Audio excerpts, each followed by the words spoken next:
Ụfọdụ ndị ahịa n'ahịa akụrụngwa ụgbọala dị na Mkpọ na Ọgbọ Abada dị n'Ọnịcha ebogo ndị ndu ahịa ebubo na ha na-akapụ ha ego aghara aghara.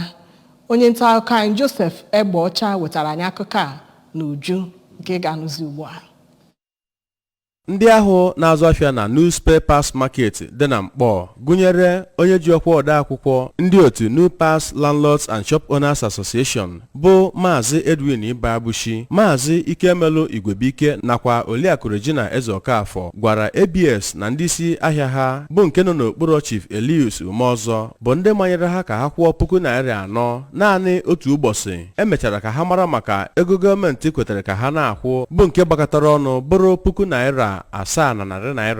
Ndị afịa ndị ọzọ nọ n'Ọgbọ Abada bụ nke dị n'Ọnịcha gụnyere Maazị Anthony Uwezuoke nakwa Oriakụ Maureen Nenanya kọwara na ndị ọchịchị afịafa bụ nke nọ n'okpuru Chief Basil Ọzọ bụ ndị buniri ego gọọmenti binyere aka ka fa na-akwụ site na $7,400 ruo na $9,900 ma kọwaa na ihe karịrị 1,000 bụ ndị na-azụ ahịa na ya bụ afịa bụ ndị a gwara ka ha kwụọ ya bụ ụgwọ. Ndị ahịa ahụ boro ebubo na ya bụ ego a natara ha n'ụzọ na-ezighị ezi bụ nke a na-afọnyesi n'akpa ndị nnọrọ onwe ma kpọzie gọọmenti oku ka o weta ntaramahụhụ nye ndị ahụ a na-atụ aka na ha kpara ya bụ mkpamkpa. Ọbụnadị ka ha na-eto Gọvanọ Chukwuma Soludo maka mbọ ya ọ na-agba iji hụ na a kwalitere ọrụ mmepe na steeti anụnwa ka ọ na-enye osisa na ebubo eboro ya ka onye isi oche ndị na-azụ ahịa n'Ọgbọ Abada nke dị n'Ọnịcha bụ Chief Basil Ọzọ nọrọ kọwaa na $2,000 atụkwasara na $7,400 bụ maka ndị akabeghị ndebanye aha ha n'akwụkwọ bụ nke akpọrọ biometric capturing bụ nke na-eri $700